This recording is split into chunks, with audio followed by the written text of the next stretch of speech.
Le ton monte entre la France et l'entité sioniste. Voilà plus d'une semaine que les hostilités sont ouvertes entre Netanyahou et Macron. Après le fameux Shame on you de Netanyahou envers la France et les dirigeants occidentaux ayant décidé de suspendre la livraison d'armes, c'est au tour d'Emmanuel Macron de hausser le ton face aux premiers responsables sionistes. L'entité sioniste déroule depuis quelque temps une rhétorique particulièrement hostile envers la finule, Antonio Guterres et l'Organisation des Nations Unies dans son entièreté. L'occasion pour Emmanuel Macron de rappeler à Benyamin Netanyahou une vérité historique dans une prise de position particulièrement véhémente de la part de Paris.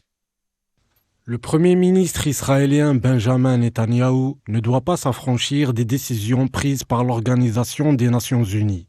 Monsieur Netanyahou ne doit pas oublier que son pays a été créé par une décision de l'ONU. Et par conséquent, ce n'est pas le moment de s'affranchir des décisions de l'ONU.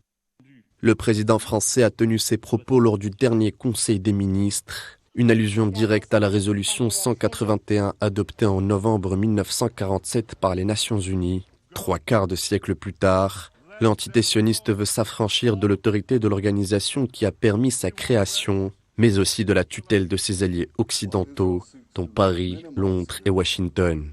Il est à noter que les intérêts de Paris sont directement touchés par la politique d'agression sioniste au sud-Liban, où est présente la finule, qui inclut un contingent de 700 Français. Le président français avait jugé tout à fait inacceptable que les casques bleus soient visés délibérément par les forces de l'armée sioniste. Une politique d'escalade qui crée une distance entre l'entité sioniste et ses alliés, caractérisant son isolement sur la scène internationale, mais aussi un jusqu'au boutisme de plus en plus inquiétant.